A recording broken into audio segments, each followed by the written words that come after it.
shoot me, shoot me. Nana teacher, shoot me. The boy excitedly begged me to shoot him. The entire nation watched this live. Without hesitation, I pulled the trigger.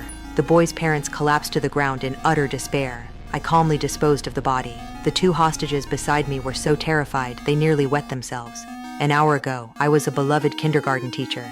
I voluntarily put on cartoons for the children, then quietly activated the kindergarten security system. All exits were instantly sealed off. Finally, I proactively called the police. मैंने 16 बच्चों को hostage बना लिया और मेरी कुछ demands हैं।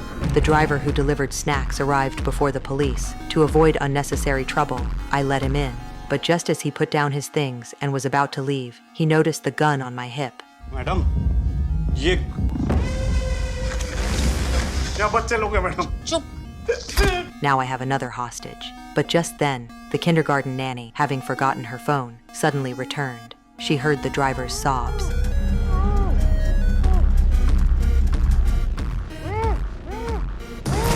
Having arranged everything, I started a national live stream. At this point, the children were unaware that I had already pointed a cold gun at them. Soon, news of my kidnapping of 16 children spread throughout the country. I then made my demands to the police. I wanted to personally meet with the newly appointed female prime minister. But in everyone's eyes, I was a madman willing to shoot children. The government even directly rejected my request on behalf of the prime minister.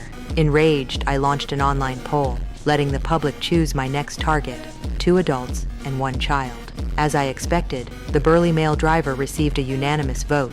Seeing the result, the driver was terrified and kept begging for mercy, but I ignored him. Just as I was about to act, the nanny suddenly asked to use the restroom. The next second, she leaped up and tackled me to the ground. Taking advantage of my momentary lapse in attention, she immediately untied the driver.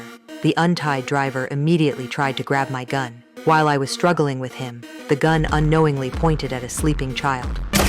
The bullet struck the driver's instep. I finally regained control. I had lost all patience. I broadcast a message to the Prime Minister live. If she doesn't respond, I will execute everyone.